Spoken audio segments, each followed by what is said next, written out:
Ito yung bagong ChuckTech CP24 na may 20,000 mAh capacity ng battery, 40 watts na output at 40 watts na self-charging. At naka-Apple NFI certified tong power bank na to, pero pwede rin sa mga Android devices natin. At ang pinaka-nagustuhan ko dito, meron tayong kasamang built-in Type-C cable at lightning cable. Kaya samahan nyo ako sa video nito at pag-usapan natin tong bagong power bank na galing sa ChuckTech, ang ChuckTech CP24. Okay guys, marami na ako na-review sa inyo na ChuckTech power bank at nagustuhan ko yung mga power bank na to dahil malakas silang mag-charge at halos na mga phone natin supported ng turbo charging like yung mga Xiaomi phones at Poco phones at malakas din yung mga self-charging nila. Pero ang pag-uusapan natin ngayon itong bagong labas nila na ChuckTech CP24 na merong 20,000 mAh capacity ng battery. Sa loob ng box, straightforward na ito na yung makukuha natin agad yung power bank. Tapos meron tayong built-in na braided cable dito, meron siyang Type-C at isang lightning cable nga para sa mga nakarang iPhone natin na iPhone 14, 13, mga Pro Max, mga ganon at marami pang iba. So mga gamit natin halos to sa mga iPhone. At natuwa ako dito kasi yung power bank nito nasa 20,000 mAh capacity ng battery pero magaan lang siya.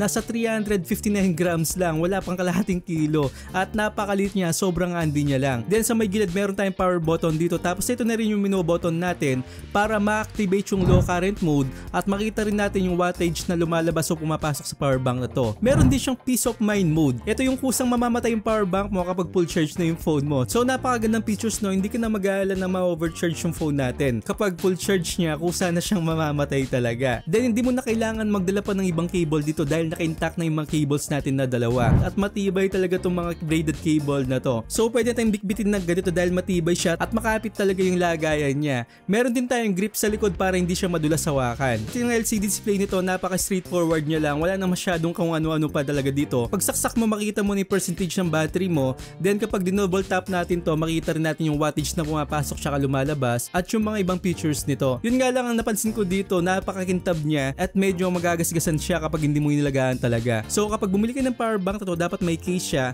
o kaya lagayan lang para hindi magasgasan yung LCD. At sa box kasi wala tayong kasamang lagayan, so dapat bumili po kayo. For reference ng mga charging port natin, nasa 22 max yung maximum ng USB-A niya. Then yung Type-C naman na naka-intact is nasa 40 watts at yung lightning cable naman natin nasa 27 watts. Then yung pinakahuli, yung Type-C natin, 40 watts din yung maximum. So meron tayong 4 na port dito na gagamitin. Kapag dalawang device naman yung charging nito, nasa 20 watts lang po sila. So mag-aati sila. So sabi ko nga sa inyo sa intro ko kanina, Apple MFI certified to na ginawa tong power bank to para sa mga Apple devices like iPhone, MacBook at yung mga ibang tech na galing sa Apple. So halos ma-charge ng maayos yung mga devices natin like yung iPhone 16 Pro Max, iPhone 15 Pro Max, iPad Air, iPad 14 Pro Max at iPhone 13 Pro Max. At kahit na yung mga bagong iPhone 17 Pro Max ngayon, ma-charge ng maayos to. Pero pwede mo rin gamitin sa mga Android devices like yung mga Samsung, Honor, Huawei at yung mga Xiaomi phones. Lalabas pa rin yung turbocharge natin kahit itong ChuckTech CP24 yung gagamitin mo.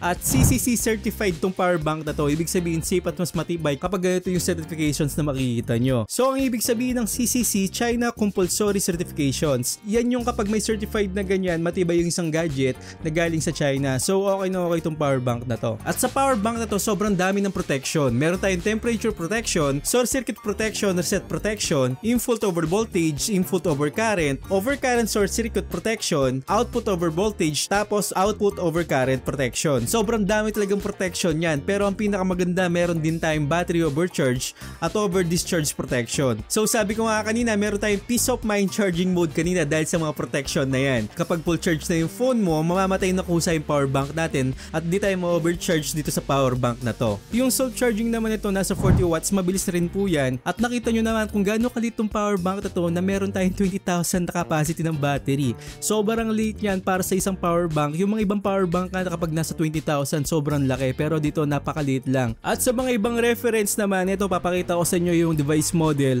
at yung mga charging time niya. So kayo na yung balang tumingin dyan kung ano yung mga charging time nyo at nakadepende yan sa wattage ng isang phone. Pero para sa akin, sa mga naka-iPhone talaga, mas mga gamit nyo to compare sa mga naka-Android devices. Kasi yung mga ibang Android devices nasa 67 to 120 watts. Pero yung mga Apple, yung mga Samsung nasa 40 watts pababa yung mga ibang phone. At yung presyo nito ngayon, hindi ko pa siya alam pero maglalagay na lang ako link sa description box para makita nyo kung saan nyo mabibili. At kapag naging available na to, magagamit nyo na. So I hope na nakatulong ako sa inyo at huwag nyo kalimutan mag-subscribe sa channel ko at hit yung bell icon para sa mga ganitong unboxing reviews, bagong kaalaman at katarantaduhan sa channel na to. So once again, ako po si Paul.